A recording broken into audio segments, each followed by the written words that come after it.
আসসালামু আলাইকুম। স্লাইডে দেখছি আমরা শুরু করছি হুমায়ুন আজাদের 'কত নদী সরোবরের' গল্পটি। এখান থেকে আমরা ১ম অধ্যায় দেখব, যেটার নাম হলো 'চাতক চাতকীর মতো'। আমরা চাতক চাতকীর কথাটা কিন্তু অনেকবারই শুনেছি। আমরা জানি আ বিভিন্ন কবিরাও বলে গিয়েছেন যে চাতক পাখি এমন পাখি যেটা অনেক জল, সমুদ্র সবকিছুর পানি থাকা সত্ত্বেও মেঘের দিকে তাকিয়ে থাকে জাস্ট ২ ফোঁটা জলের জন্য। ২ ফোঁটা পানির জন্য। তাই না? ঠিক তেমনই ভাবে আমাদের পৃথিবীতে নানা রকম ভাষা আছে। একেকজন একেক ভাষায় কথা বলে। কিন্তু আমরা কি সব ভাষায় কথা বলতে স্বাচ্ছন্দ্য অনুভব করব? না কিন্তু। আমাদের সবচেয়ে স্বাচ্ছন্দ্যময় ভাষা হবে আমাদের মাতৃভাষা, নিজের ভাষা। তাই না? অনেক ভাষা থাকা সত্ত্বেও আমি এই আরামটা শুধুমাত্র নিজের ভাষাতেই খুঁজে পাবো। এজন্যই হুমায়ুন আজাদ তার ১ম অধ্যায়টাতে লিখেছেন যে, চাতক চাতকেরা যেমন অন্যান্য অনেক পানি থাকা সত্ত্বেও শুধুমাত্র মেঘের ২ ফোঁটা জলের জন্য অপেক্ষা করে, ঠিক আমরাও পৃথিবীতে এত ভাষা থাকা সত্ত্বেও নিজের মাতৃভাষায় কথা বলে কিন্তু অনেক আরাম পাই। এবং আমরা খেয়াল করব কাউকে বকা দেওয়ার জন্য, বন্ধুত্বের সম্পর্কের জন্য সব ক্ষেত্রে কিন্তু নিজের ভাষাতেই আমরা সর্বোচ্চ আনন্দটা অনুভব করি। ১ম অধ্যায়টাতে মূলত আমরা এই জিনিসটি দেখব। তারপরে আমরা যেতে পারি, আমরা এখানে দেখতে পাচ্ছি স্লাইডে যে পৃথিবীতে অনেক ধরনের ভাষার কথা বলা আছে এবং বাংলা ভাষা বিভিন্ন সময় বিভিন্নভাবে কিন্তু পরিবর্তিত হয়েছে এবং পরিবর্তনের মধ্য দিয়ে বর্তমানে এসেছে বাংলা ভাষায়। কখনো এই বাংলা ভাষার নাম ছিল প্রাকৃত এবং কখনো বলা হয়েছে গৌড়ীয় ভাষা, কখনো বাঙ্গালা, আবার কখনো বাংলা। আর এখন আমরা বলি কি এটা আমাদের বাংলা ভাষা। কিন্তু আমরা দেখি ১ম দিকে কিন্তু এই বাংলা ভাষা উচ্চবর্গীয় মানুষের খুব একটা পছন্দের ছিল না। বরং নিম্ন মানুষের আলোচনার ভাষা ছিল প্রাকৃত ভাষা এবং ধীরে, ধীরে এই ভাষা আমাদের সবার মধ্যে জায়গা করে নিয়েছে। আমরা যখন বাংলা ভাষার কথা বলি, এখানে লেখক বলেছেন যে, প্রাচীন ভারতীয় আর্য ভাষা মানুষের মুখে, মুখে রূপান্তরিত হয়ে বঙ্গীয় অঞ্চলে এক মধুর কোমল বিদ্রোহী প্রাকৃত হিসেবে জন্ম নিয়েছে। বৌদ্ধ বাউলেরা এ ভাষায় রচেছেন দুঃখের গীতিকা, বৈষ্ণব কবিরা ভালোবেসেছেন, হাহাকার করেছেন এ ভাষায়। মঙ্গল কাব্যের কবিরা এ ভাষায় রচনা করেছেন লৌকিক মঙ্গল গান। এ ভাষায় রচিত হয়েছে আধুনিক মানুষের মতো অনেক উপাখ্যান। আর এই ভাষার জন্য উৎসর্গিত হয়েছে আমার ভাইয়ের রক্ত। তাই এই ভাষা ছাড়া থেমে যায় আমার বাস্তব, আমার জীবন, আর আমি তারই গান গাই। আমরা পরের অধ্যায়টাতে যাব, যেখানে বলা আছে জন্মকথা। কথার শিরোনামে আমাদের বোঝা যায় যে বাংলা ভাষা কোত্থেকে উৎপত্তি হয়েছে। আমরা যেমন জানি একটা বীজ থেকে কিভাবে একটা গাছ হয়, ঠিক তেমনই ভাবে বাংলা ভাষাও কিন্তু একদিন আসেনি, ধীরে ধীরে এসেছে।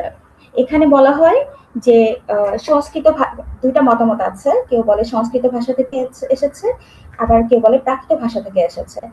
যেটা বললাম যে সংস্কৃত ছিল প্রাচীন ভারতে উচ্চ শ্রেণীর মানুষের লেখার ভাষা, এটা দৈনন্দিন জীবনে মানুষরা ব্যবহার করতো না।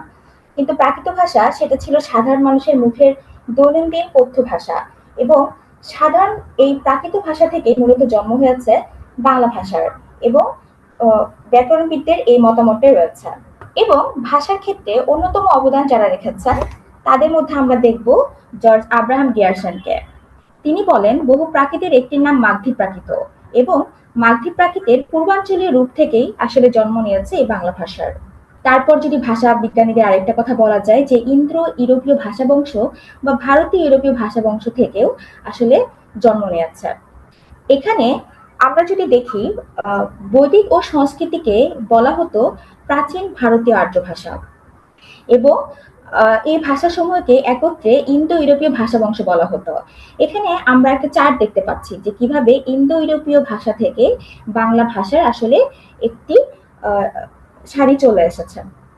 এখানে অবশ্য খুব মজার বিষয়, ডক্টর শহীদুল্লাহ এবং আমরা বরাবরই জানি ডক্টর সুনীতি কুমার চট্টোপাধ্যায়, এই দুজনের মধ্যে বরাবরই একটা মতভেদ রয়ে গিয়েছে যে একজন বলেছেন বাংলা ভাষা মূলত উৎপত্তি হয়েছে ৯০০ খ্রিস্টাব্দের পরে এবং আরেকজন বলেছেন এর আগে উৎপত্তি হয়েছে এবং এই দুজনের মতবিরোধ কিন্তু বরাবরই আসলে মিল হয়নি। এবং আমরা জন্মকথাতে মূলত এইটুকুই জেনেছি এবং পরের অধ্যায়টাতে আমরা যদি দেখি আদি আদি মধ্য আধুনিক বাংলা জীবনের ৩ কাল, এই অধ্যায়টাতে বলা হয়েছে আমরা এখানে দেখতে পারবো যে ডক্টর মোহাম্মদ শহীদুল্লাহ যেমন বলেছেন ৬৫০ খ্রিস্টাব্দের কাছাকাছি যে কোনো সময়ে অর্থাৎ সপ্তম শতকে, আমরা জানি যে শতক বলতে বোঝায় ১ থেকে ১০০, অর্থাৎ সপ্তম শতকের দিকে গৌড়ীয় প্রান্তে থেকে জন্ম নিয়েছিল আধুনিকতম প্রাকৃত বাংলা ভাষা। আবার ডক্টর সুনীতি কুমার চট্টোপাধ্যায় মনে করেন ৯০০ বা ৯৫০ খ্রিস্টাব্দের কাছাকাছি সময়ে অর্থাৎ দশম শতকে মাধ্য অপভ্রংশ থেকে জন্ম নিয়েছিল কোমল মধুর বিদ্রোহী এই বাংলা ভাষার। তো বাংলা ভাষার বয়স ১,১০০ বছরেরও বেশি। এবং আমাদের এখানে ডক্টর সুনীতি কুমার চট্টোপাধ্যায়ের মতামতটাই আসলে সবার কাছে বেশি গ্রহণযোগ্য। এখানে আমরা দেখতে পাচ্ছি জর্জ আব্রাহাম গিয়ারসেন এবং সুনীতি কুমার চট্টোপাধ্যায় এবং ডক্টর মোহাম্মদ শহীদুল্লাহর মতামতটা আছে।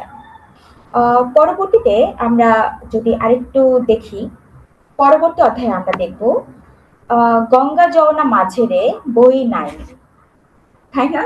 আপনারা কি কিছু বুঝেছেন? যখন আমরা প্রথমে এই অধ্যায়টার নাম পড়েছি, এই অধ্যায়ের নাম কিন্তু আসলে আমি নিজেও জানতাম না। আমরা চার্টে এই বিষয়গুলো অলরেডি বলে এসেছি। এই আদি যুগ, আদি বা প্রাচীন বাংলা যুগ, যেখানে চর্যাপদের যুগ, এটা আমরা সামনে আসব।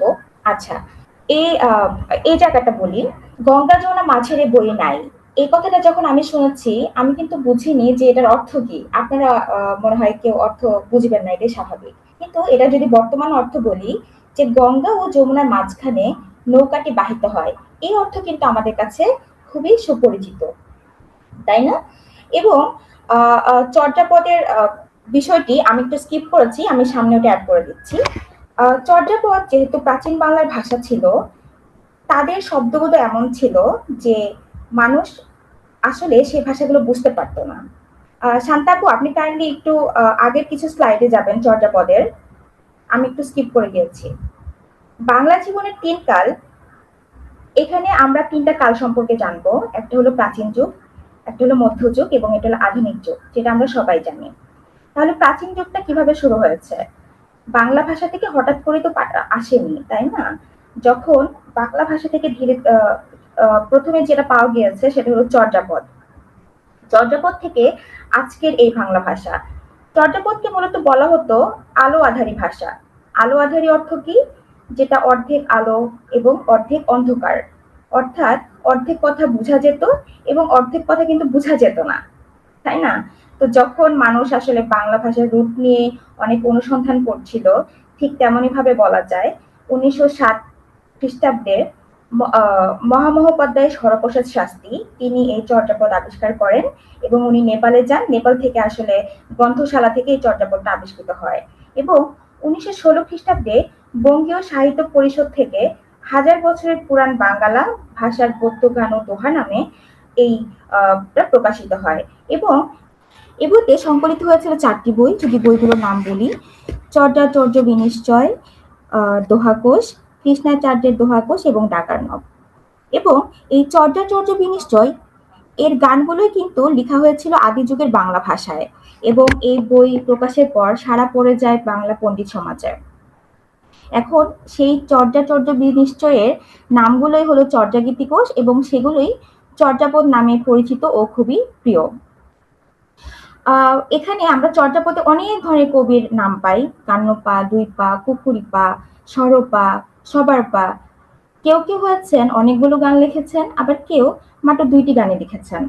তো এভাবেই আমাদের চর্যাপদ থেকে আমরা এই আলো আঁধারি সান্ধ্য ভাষার মাধ্যমে বিভিন্ন পদের সন্ধান পাই এবং সেখান থেকে আমরা জানতে পারি যে চর্যাপদ থেকে আসলে বাংলা ভাষার উৎপত্তি হয়েছে। এবং আমরা যদি পরের অধ্যায়টাতে যাই, যেটা আমি একটু আগে বলার চেষ্টা করেছিলাম যে গঙ্গা যমুনা মাঝেরে বই নাই।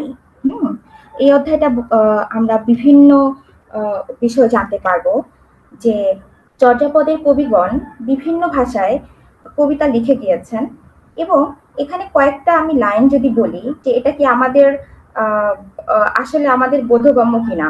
যেমন কবি কুকুরিপাত লিখেছেন, রুখের তেঁতুলি কুম্ভীরে খাও, এটাকে অর্থ আমরা বুঝি, কিন্তু যদি বলি গাছের তেঁতুল কুমিরে খায়, এই অর্থ কিন্তু আমরা বুঝি। আবার ঠিক তেমনই ভাবে দেখা যায় কবি ভূষকুপাত লিখেছেন, হরিণা হরিণীর নীল ও ন জানি, মানে কিছুটা ধারণা হয় যে আচ্ছা হরিণের উল্লেখ আছে, হরিণের উল্লেখ আছে, কিন্তু অর্থটা কিন্তু বোঝা যায় না। এর অর্থ হলো হরিণ জানে না হরিণীর ঘর। তাহলে এভাবে দেখা যাচ্ছে যে কিছুটা বাংলা ভাষার টাচও আছে, আবার কিছুটা আমরা বুঝতেও পারছি না। আবার এখানে যদি আমরা দেখি পুকুরি পাত তার একটা পদে লিখেছে যে কানের চোরে নিল কা গই মাগই।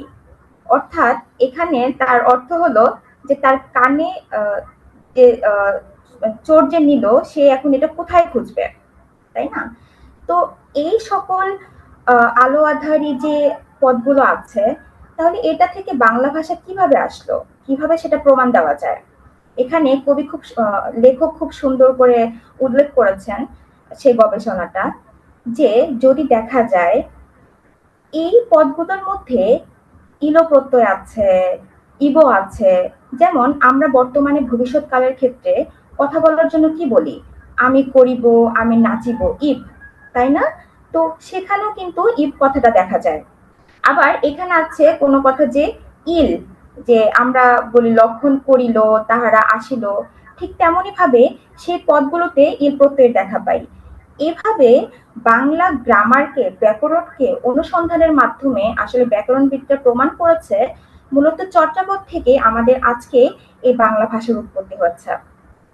আমরা স্লাইডেও এই বিষয়গুলো দেখতে পাচ্ছি যে অতীতকালের ক্ষেত্রে ইল এবং ভবিষ্যতের ঈদ, এবং চর্যাপদে যখন বলেছে যে সাক্ষী করিব, তাই না, কানেতে নিলে, এক্ষেত্রে কিন্তু এই বিষয়গুলো বোঝা যাচ্ছে।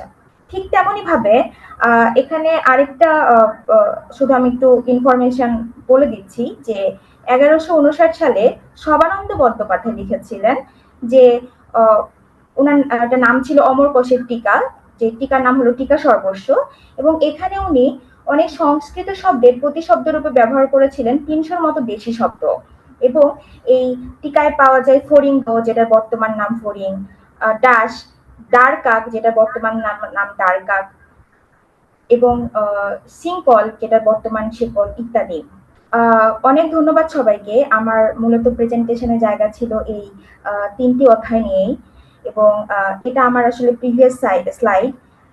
ইনশাল্লাহ আপুদের সাথে পরামর্শ করে আমার যে লেটেস্ট স্লাইডগুলো এগুলো যদি শেয়ার করা যায় তাহলে শেয়ার করে দেওয়া হবে। এবং আমি আন্তরিকভাবে দুঃখিত, এবং অনেক ধন্যবাদ সবাইকে। আমাদের গ্রুপে পরবর্তী যিনি আছেন উপস্থাপনায়, তিনি পরবর্তী অংশ শুরু করবেন। তো ধরুন যে আপনার কাছে একটি টাইম মেশিনের চাবি চলে এলো। আপনি সিদ্ধান্ত নিলেন যে আজ থেকে 1000 বছর পেছনে, অর্থাৎ 1026 খ্রিস্টাব্দের প্রাচীন বাংলায় তো কোন আপনার একটা। সাউন্ডটা একটু ক্লিয়ার হতে হবে, আর একটু জোরে যদি বলেন, বা আপনার ল্যাপটপের সাউন্ডটা ঠিক আছে কিনা। তো আমরা ছিলাম কোথায়, যে টাইম মেশিন আমরা ঘুরে আসবো কোথায়। তো টাইম মেশিন যখন আপনাকে নিয়ে গিয়ে নামিয়ে দিবে চণ্ডীদাস বা চর্যাপদের যুগে। তো মেলায় গিয়ে প্রচন্ড তৃষ্ণা, আপনি একজন মানুষের কাছে খুব সুন্দর করে বললেন যে ভাই আমাকে 1 গ্লাস পানি দেবেন। তো ভেবে দেখুন তো সেই মানুষটি কি আপনার কথা বুঝতে পারবে? তিনি আপনার দিকে একদম ফ্যাল ফ্যাল করে তাকিয়ে থাকবে যে এটা কি বলে। কারণ 1000 বছর আগে পানি বা জল শব্দটির এমন রূপ ছিল না। তো গ্লাস তো দূরের কথা, তিনি হয়তো বলবে যে উইও বা পানীয় মানে এটা কি। তখন আবার আপনি যদি রাতে আকাশ দেখিয়ে আপু, বলেন যে আপনার সাউন্ড ক্লিয়ার না। কখনো জোরে শোনা যাচ্ছে, কখনো শোনা যাচ্ছে না, এরকম মানে প্রবলেম হচ্ছে একটু। তাহলে আমরা আহ তো এখন তিনি হয়তো বলবেন যে যে ওই যে লোকটা বললো যে ওই দেখা যাচ্ছে, আর তিনি হয়তো হেসে উঠে শুধরে দেবেন যে না হে ওটি চন্দ।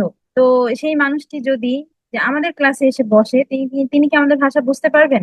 একদমই না। তো প্রশ্ন হলো 1000, যে যে ভাষা 1000 বছর আগে এমন ছিল না, আবার আজ থেকে 500 বছর পরেও কিন্তু এরকম থাকবে না। তো, আসলে সেই ভাষা বেঁচে থাকে কিভাবে? তো কিভাবে প্রাকৃতিক সেই চন্দ্র আমাদের ঠোঁটে এসে আজকের মিষ্টি চাঁদ হয়ে গেল। তো এই যে নদীর মতো বাঁক বদলে বদলে এক রূপ থেকে আরেক রূপে আসা, এটাই হলো বাংলা ভাষার জীবনী সুখ। আর এই রোমাঞ্চকর পথ চলার গল্পটি ডক্টর হুমায়ুন আজাদ লিখেছেন তার কত নদী সরোবর বইয়ে, যা আজ আমরা একসাথে জানবো। আশা করি মনোযোগ দিয়ে শেষ পর্যন্ত থাকবেন। প্রথমে আসি হচ্ছে ধ্বনি পরিবর্তন ও শব্দের রূপ বদল। তো এখানে দেখা যাচ্ছে হচ্ছে একটা হচ্ছে নারিকেল, আর একটা হচ্ছে বরিশালের সাইনবোর্ড। এখন নারিকেলকে আসলে বরিশালের ভাষায় কি বলে? এটা কি কেউ বরিশালের কেউ আছেন এখানে, বলতে পারবেন নারিকেলকে বরিশালের ভাষায় কি বলে? হ্যাঁ, নাহইল বলে। নারিকেলকে বরিশালের ভাষা হচ্ছে নাহইল বলে। আবার হচ্ছে আহ রান্নাঘরকে কি বলে এটা বলতে পারবেন? রান্নাঘরকে আসলে বলে হচ্ছে বরিশালের ভাষায় ওস্যাঘর।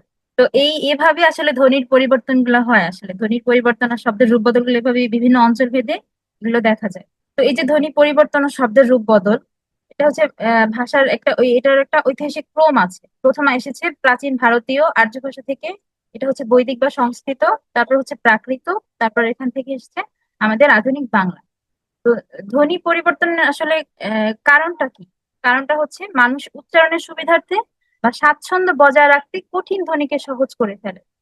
তো ভাষার যাত্রাটা কিভাবে হয়েছে দেখেন, ভাষার যাত্রা ও শব্দের বিবর্তনটা এসেছে যে দেখতে পাচ্ছি বংশী থেকে বংশী, তারপরে বাংলা এসেছে একদম বাসি, তারপরে চন্দ্র, এটা হচ্ছে সংস্কৃত, প্রাচীন আর্য, তারপরে হচ্ছে চন্দ, এখান থেকে এসেছে বাংলা চাঁদ। তো আমরা কিন্তু ইচ্ছাকৃতভাবে ব্যাকরণ পরিবর্তন করি না, শত শত বছর ধরে মানুষের মুখের উচ্চারণের স্বাচ্ছন্দ্যের কারণে এই বৈদিক যুগের বংশী প্রাকৃতে এসে হলো বংশী, আর বাংলা এসে রূপ নিল বাসিতে। অর্থাৎ ধ্বনির এই রূপ বদলই হলো ভাষার মূল জীবনী শক্তি। এই মূল কারণটা কি? মূল কারণটা হচ্ছে সময় প্রবাহ ও উচ্চারণের স্বাচ্ছন্দ্য। এরপরে ব্যঞ্জন ধ্বনি ও স্বরধ্বনির পরিবর্তন। তো একই কথা একই ভাবে সবাই কিন্তু একভাবে উচ্চারণ করে না। একজন যেমন উচ্চারণ করে অন্য অঞ্চলের মানুষ কিন্তু ভিন্নভাবে সেটা উচ্চারণ করতে পারে। একজন যেটা বলে সেটা কিন্তু অন্যজনের কানে অন্যভাবে যায়, যেমন আমরা বলি না যে তিল থেকে তাল। তো এইভাবে মানুষ একটা বলে বুঝে আরেকটা, শুনে আরেকটা, বুঝে আরেকটা। তো ভাষার এই উচ্চারণগত পরিবর্তন থেকে আমরা আজ ব্যঞ্জন ও স্বরধ্বনি পরিবর্তন গুলো শিখবো। সেখানে দেখেন যে স্কুল, কেউ বলে স্কুল, আবার সঠিক উচ্চারণটা আসলে স্কুল। কেউ বলে স্কুল, কেউ বলে স্কুল। আবার হচ্ছে স্ত্রী, আবার এটাকে স্ত্রী থেকে স্ত্রী আসছে, স্ত্রী কেউ কোনো অঞ্চলে বলে, আবার কেউ এটা আসলে সঠিক উচ্চারণ হলো স্ত্রী। তো এভাবে আসলে ব্যঞ্জন স্বরধ্বনির পরিবর্তন গুলো হয়। তো ব্যঞ্জন স্বরধ্বনির পরিবর্তন কিভাবে হয় চলেন দেখি।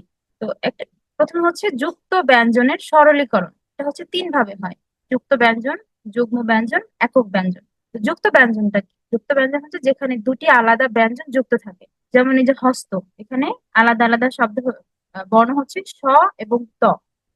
এটা হচ্ছে যুক্ত, এটাকে যুক্ত ব্যঞ্জন বলে। তারপর যুগ্ম কি? যুগ্ম হচ্ছে যে যুক্ত ব্যঞ্জনটি রিক্ত হয়ে যায়, মানে দুইটা একই রকম বর্ণ থাকে, সেটাকে বলে যুগ্ম ব্যঞ্জন। যেমন এই যে হথু, এখানে থ, থ দুইটা আছে, এখান থেকে এসেছে হাত। তো হাতটা হচ্ছে একক ব্যঞ্জন। বাংলা এসে উচ্চারণের ভার কমাতে জোড়া ব্যঞ্জন ভেঙে একটি ব্যঞ্জন হলো এবং আগের স্বরটি আ হয়ে গেল, যেমন এই যে হাত। এরপর হচ্ছে স্বরধ্বনির লোপ। স্বরধ্বনির লোপটা কি? এটা হচ্ছে আদি স্বর লোপ, মানে স্বরধ্বনি চলে যায়, লোপ পেয়ে যায়। তো আদি স্বর বিলোপটা কি? শব্দের প্রথম স্বরধ্বনি হারিয়ে যায়, যেমন অলাবু থেকে লাবু, অতসী থেকে তিসি। আবার হচ্ছে রি ধ্বনির রূপান্তরটা কিভাবে হয়? আহ সংস্কৃত রি বাংলায় রস্বই বা উকারে রূপ নেয়, যেমন ঘৃত থেকে ঘিয় বা ঘি। এখানে তারপর ঘৃত থেকে রিটা পরিবর্তন হয়ে চলে আসে রস্বইকারে, এই যে ঘি।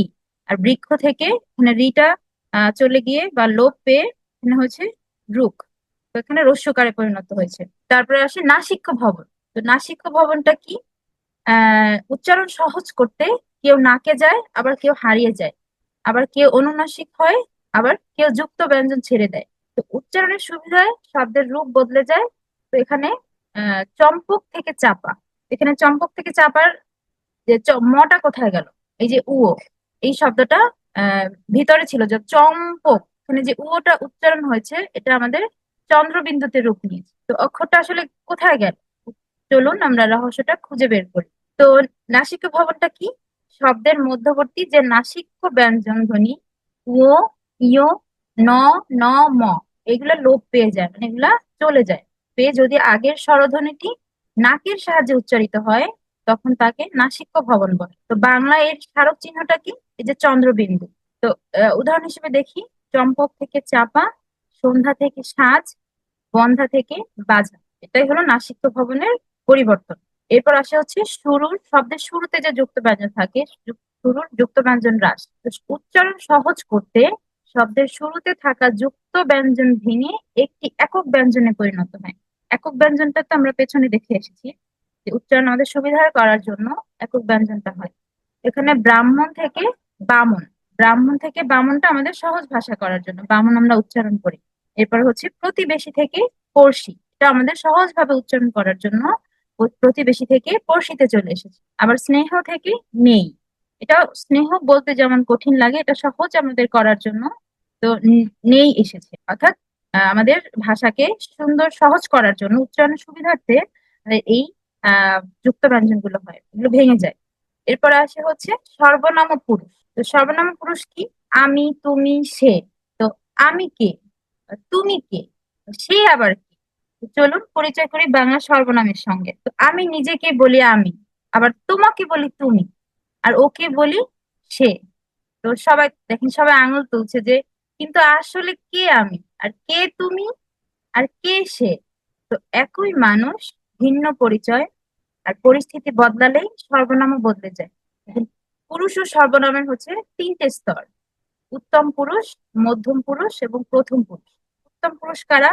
আমি, আর হচ্ছে আমরা, মানে আমরা বক্তা যে, সে হচ্ছে উত্তম পুরুষ। মধ্যম পুরুষ হচ্ছে তুই বা তুমি, আর হচ্ছে আম, প্রথম পুরুষ হচ্ছে সে বা তিনি। তো আমাদের প্রাচীন ও মধ্য বাংলায় মধ্যম আর প্রথম পুরুষের যে সম্মানের আলাদা রূপভেদ ছিল না, তখন ছিল না, সবাইকে তু বা তুমি বলা হতো। কিন্তু যে 19 শতকে সমাজে সম্ভ্রম ও পদমর্যাদার সচেতনতা বাড়ার পর যে আপনি আর তিনি শব্দ, এই দুটির মধ্যে দুটির যে আধুনিক সম্মানসূচক ব্যবহার, এটার স্থায়ী রূপ লাভ করেছে। তো আমরা জানি যে সর্বনাম পদের ব্যবহার সমাজের স্তর বিন্যাস আর শিষ্টাচারের সাথে সম্পর্কিত। আজকে আমরা যে আপনি শব্দটা অতি সম্মান দিয়ে ব্যবহার করছি, 19 শতকের আগে কিন্তু এটা এমন ব্যাপার ছিল না, ব্যবহার ছিল না। তো প্রাচীন আর মধ্য বাংলায় সর্বনামে এত ভেদাভেদ ছিল না। তখন সমাজে যখন শিষ্টাচার ও মর্যাদার ধারণা প্রবল হলো, তখনই আসলে ভাষায় যুক্ত হলো এই আপনি আর তিনির মতো সম্মানসূচক রূপগুলি। তো সে যে বিভক্তি ও পদ, এটা কি? এখানে দেখা যাচ্ছে, ছবিটা দেখতে পাচ্ছেন যে রাধা হচ্ছে নদী থেকে উঠছে। এখন আমরা কি বলি যে রাধা জল থেকে উঠলেন নাকি, তাই না? কিন্তু মধ্যযুগের বাংলা সাহিত্যে কেন লেখা হয়েছে যে জলেতে উঠিলি রাহি? এখানে তে দিয়ে আবার থেকে র, এর অর্থ কি বোঝানো হলো? আসলে ভাষা সবসময় একরকম ছিল না। আজ আমরা এই যে আজ আজ আমরা যে থেকে ব্যবহার করি, মধ্যযুগের বাংলায় অনেক সময় তার পরিবর্তে এই যে তে বিভক্তি ব্যবহৃত হতো। তাই জলেতে উঠিলি রাহি মানে আসলে রাধা জল থেকে উঠলেন। তো এখান থেকে আমরা বুঝতে পারি যে বাংলা ভাষায় বিভক্তির রূপ ও ব্যবহার সময়ের সঙ্গে পরিবর্তিত হয়েছে। তাহলে আসলে বিভক্তির কাজটা কি? বিভক্তি হচ্ছে পদের সাথে বিভক্তি যুক্ত হয়ে বাক্যের অন্য পদের সাথে সম্পর্ক তৈরি করে। বিভক্তির কারণে কিন্তু বাংলা বাক্যে পদ পরিবর্তনের একটা ফ্লেক্সিবিলিটি বজায় থাকে। যেমন আমি কাল যাব বা কাল যাব আমি, দুটোই কিন্তু সঠিক। তো এখানে ঐতিহাসিক পরিবর্তনটা কিভাবে আসে? যে প্রাচীন ও মধ্য বাংলায় কর্তা পদে প্রায় বিভক্তি থাকতো না, মানে শূন্য বিভক্তি থাকতো, যেটাকে যে কোনো বিভক্তি না থাকলে এটাকে আমরা শূন্য বিভক্তি বলি। তো এজন্য বড়ু চণ্ডীদাসের শ্রীকৃষ্ণের কীর্তন কাব্যে যে অপাদান কারকে থেকে অনুসর্গের বদলে তে বিভক্তিটা ব্যবহৃত হতো। যেমন এই যে এখানে ব্যবহৃত হয়েছে জলেতে উঠিলি রাহি, মানে জল থেকে উঠে এসেছে, সেখানে তের পরিবর্তে থেকে ব্যবহৃত হয়। তো এই বাংলা বাক্যের অন্যতম বৈশিষ্ট্য হলো এর পদবিন্যাসের স্বাধীন রূপ বা এর এই যে ফ্লেক্সিবিলিটি, আর এই শক্তিটা দেয় কে? বিভক্তি। তো প্রাচীন ও মধ্য বাংলার সাহিত্যে যেমন শ্রীকৃষ্ণ কীর্তন লক্ষ্য করলে আমরা দেখি যে আজকের দিনে যেসব কারকে অনুসর্গ থাকে, যেমন থেকে হতে ব্যবহার করি, প্রাচীনকালে সেখানে বিভক্তি বসানো হয়। এটাই ছিল বিভক্তি আর পদের আহ, ব্যবহারটা আগের দিন। তো বহু বচনের বিবর্তনটা কিভাবে আসছে, একজন নাকি অনেকজন? তো চলুন দেখি বাংলা ভাষা কিভাবে এটা পার্থক্য করে। তো বহু বচন, এটা একটা প্রত্যয়, তো এটা কি? রা বা এরা, এটা হচ্ছে কেবল উন্নত প্রাণীবাচক বা কর্তা পদে শব্দে যুক্ত হয় এই রা বা এরা। তো যেমন মেয়েরা এলো, তারপর হচ্ছে গুলো বা গুলি, এটা হচ্ছে 16 শতক থেকে বাংলা সাহিত্যে যুক্ত হওয়া শুরু করেছে। যেমন ঘরগুলো, সিদ্ধিগুলি। আবার আবার হচ্ছে দের, দিক বা দিকের সম্বন্ধ পদে ও অন্যান্য কারকে এটি ব্যবহৃত হয়। যেমন আমাদের এবং মেয়েদের। তারপরে হচ্ছে বহুভাষিক উৎসটা কি? বহুভাষিক উৎস হচ্ছে এই যে দিক, এই দিক শব্দটা, এই দিক এটা প্রত্যয়, এই দিক প্রত্যয়টির উৎপত্তি কি? সংস্কৃতে এসেছে। এটা সংস্কৃত আদি শব্দ থেকে বলে অধিকাংশ পণ্ডিতগণ মনে করেন। তো দিক শব্দটাকে আদি বলা হয়, এটাকে আদি শব্দ মনে করতেন আগে। তো আবার অনেক ভাষাবিদের মতে যে ফার্সি ভাষার দিগর, এই দিগর শব্দটা হচ্ছে ফার্সি ভাষা। এটার অর্থ হচ্ছে অন্য বা আরো। এই শব্দটির প্রভাবও এই দিক বা দের রূপ এই তৈরিতে ভূমিকা রেখেছে। তো 16 শতকের আগে কিন্তু এই গুলো বা গুলির এই যে ব্যবহার এত ছিল না, বেশি ছিল না। আর আমরা যে আমাদের বা মেয়েদের এই শব্দে যে দের বা দিক ব্যবহার করি, এর পিছনে হচ্ছে দুটি ভাষার প্রভাব রয়েছে। একদিকে সংস্কৃত আদি শব্দ, অন্যদিকে হচ্ছে ফার্সি দিগর শব্দ। তো বাংলা ভাষা যে কত উদার ভাবে অন্য ভাষাকে নিজের করে নিয়ে ব্যাকরণ সাজিয়েছে, এটি তার হচ্ছে অন্যতম প্রমাণ। তো এতক্ষণ আমরা যা পড়লাম সেগুলোকে একটু রিক্যাপ করি, চলেন। তো প্রথমত যে বাংলা ভাষা নদীর মতো চির পরিবর্তনশীল। দ্বিতীয়ত হচ্ছে এই পরিবর্তন হুট করে হয়নি, তো নির্দিষ্ট ধ্বনি নিয়মের মধ্য দিয়ে সংস্কৃত প্রাকৃত থেকে বাংলা রূপ পেয়েছে। এবং তৃতীয়ত কি, যে যুগে যুগে সর্বনাম বিভক্তি ও বহু বচনের কাঠামোগত পরিবর্তনের মাধ্যমে আমাদের ভাষা আজকের এই সুসংগঠিত রূপ লাভ করেছে। তো আশা করি ডক্টর হুমায়ুন আজাদের কথানদী সরোবর বইয়ের আলোকে এই অধ্যায়টি আপনাদের বোধগম্য হয়েছে। তো জুমের এই ডিজিটাল পর্দার ব্যবধান ডিঙিয়ে আপনারা যেভাবে এতক্ষণ ডক্টর হুমায়ুন আজাদের কথানদী সরোবর বইয়ের আলোকে বাংলা ভাষার জীবন গাথা শুনলেন, তার জন্য আমাদের টিমের পক্ষ থেকে অশেষ কৃতজ্ঞতা। পাহাড় পেরিয়ে যেমন নদী বয়ে চলে, তেমনি আমাদের প্রিয় বাংলা ভাষাও আর্য, প্রাকৃত, সংস্কৃত আর ফার্সির যে পলি কুড়িয়ে আজ এই রূপে পরিগ্রহ করেছে। তো আজকে আমরা যে বলি ওই যে দেখা যায় চাঁদ, তখন কেবল একটি বাক্যে উচ্চারিত হয় না, তার পেছনে ঝংকৃত হয় এই যে হাজার বছরের বিবর্তনের ইতিহাস। ডক্টর হুমায়ুন আজাদ সত্যই লিখেছিলেন যে ভাষা কোনো একক ব্যক্তির সৃষ্টি নয়, ভাষা একটি জাতির প্রবাহমান প্রাণ। তো আশা করি আজকের পর থেকে বাংলা ভাষার প্রতিটা মিষ্টি শব্দ উচ্চারণের সময় আপনার এই মানসপটে এই প্রবাহমান রূপকথাটি ভেসে উঠবে। তো আপনাদের যদি কোনো প্রশ্ন থাকে, কৌতূহল থাকে, মতামত থাকে, তাহলে নির্দ্বিধায় জানাতে পারেন। তো আমাদের পুরো টিম ইরাবতীর পক্ষ থেকে সবাইকে আন্তরিক ধন্যবাদ ও শুভকামনা জানিয়ে শেষ করছি। আচ্ছা, আসসালামু আলাইকুম। অনেক ধন্যবাদ রাইসা আপুকে। আসলে আজকে আমাদের আলোচনার বিষয় যেটা, যে ভাষার সৌন্দর্য, নিজের ভাষায় কথা বলতে পারার যে একটা আত্মতৃপ্তি, আপুর কথাতে আমরা সেটা মোটামুটি সবাই ফিল করেছি মনে হয়। খুবই সুন্দর উপস্থাপনা ছিল। আমাদের আর একটা টপিক বাকি আছে, সেটা হচ্ছে শ্রীকৃষ্ণ কীর্তন, এবং শ্রীকৃষ্ণ কীর্তন থেকে বাংলা ভাষার যেই বিবর্তন এবং পরিবর্তনটা হয়েছে ওটাকে কেন্দ্র করে, এবং হুমায়ুন আজাদ সেটা গতানুগতিক সরোবরে যেভাবে তুলে ধরেছেন।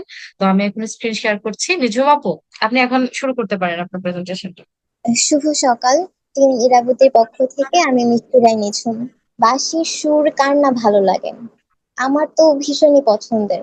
তো তো একদিন কি হলো, কালিন্দী নদী, মানে এখন যার আরেক নাম হচ্ছে যমুনা নদী, সেখানে বাঁশির সুর শোনা গেল। যিনি বাঁশি বাজাচ্ছিলেন তিনি শ্রীকৃষ্ণ। অন্যদিকে একটি মেয়ে ছিল, ভীষণ রূপবতী, মেয়েটি রাধা। এই বাঁশির মন কাড়া সুরে তার প্রাণ কেঁদে উঠল। এই কান্নার সুরে আমাদের মধ্যযুগের অন্যতম নিদর্শন শ্রীকৃষ্ণ কীর্তন কাব্যের কাহিনী বর্ণিত আছে। এই পুঁথি বাঁকুড়া জেলার কাকিল্য গ্রামের দেবেন্দ্রনাথ মুখোপাধ্যায়ের গোয়ালে 1909 খ্রিস্টাব্দে বসন্ত রঞ্জন রায় বিদ্যুদল্লভ আবিষ্কার করেন। 1916 খ্রিস্টাব্দে বঙ্গীয় সাহিত্য পরিষদ থেকে এটি প্রকাশিত হয়। এখন চর্যাপদ কিন্তু অনেক পদকর্তা মিলে সেটা রচিত হয়েছিল, কিন্তু শ্রীকৃষ্ণ কীর্তন কাব্যে কিন্তু এই ব্যাপারটি একদমই ঘটেনি। শ্রীকৃষ্ণ কীর্তন কাব্য লিখেছেন হচ্ছে কবি গৌরচণ্ডী দাস। এটি মূলত একটা কাহিনী কাব্য, কারণ এখানে আসলে মানে কথোপকথনের ভিত্তিতে এটা রচিত হয়েছে। আপু পরের স্লাইডে যাবে। ভাগবত পুরাণ জয়দেবের গীত গোবিন্দম এবং লোককাহিনীর উপর ভিত্তি করে রাধে কৃষ্ণের প্রেমলীলা নিয়ে এটি রচিত। মর্তে কৃষ্ণের জন্ম, বালিকা রাধার প্রতি আকর্ষণ, রাধাকে পাওয়ার আকুলতা এবং সবশেষে কৃষ্ণ বৃন্দাবন ত্যাগ করে মথুরায় চলে গেলে রাধার করুণ বিরহ বেদনায় কাব্যটি শেষ হয়।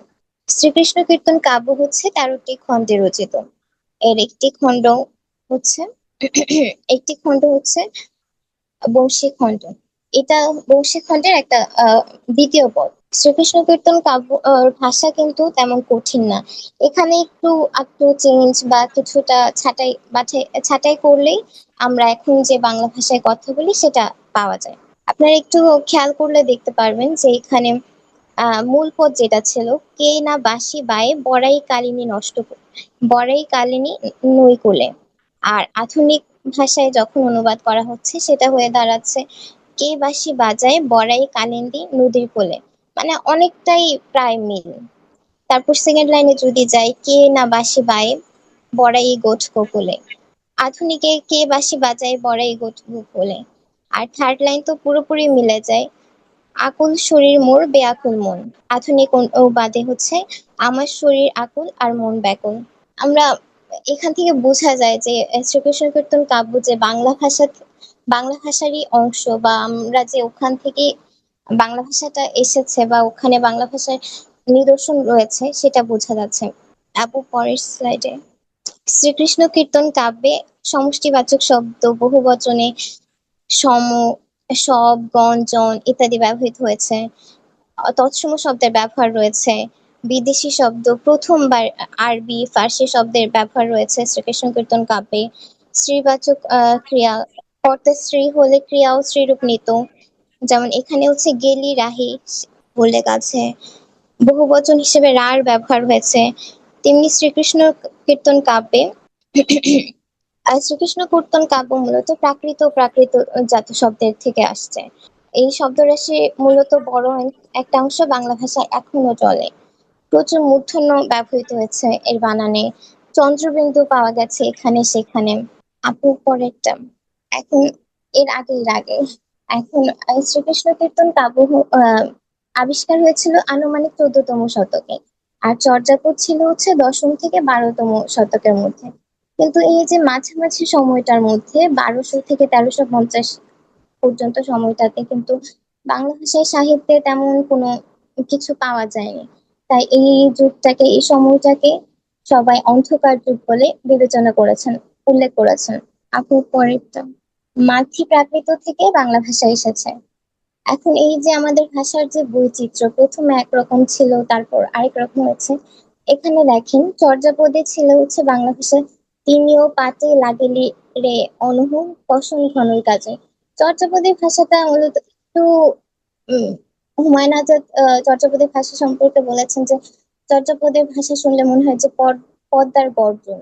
মানে হচ্ছে যে একটু কাঠখোট্টা গর্জন, তো আমরা নদীর গর্জনকে ভয় পাই এরকম। আর শ্রীকৃষ্ণ কীর্তন কাব্য একটু সহজ, একটু মানে আমাদের পর্যায়ে চলে আসছে এরকম বোঝানো হয়েছে। তারপর কৃত্তিবাস রামায়ণে আরেকটু পরিবর্তন হয়েছে, মুকুন্দ রামের চণ্ডীমঙ্গলে আরেকটু পরিবর্তন হয়েছে।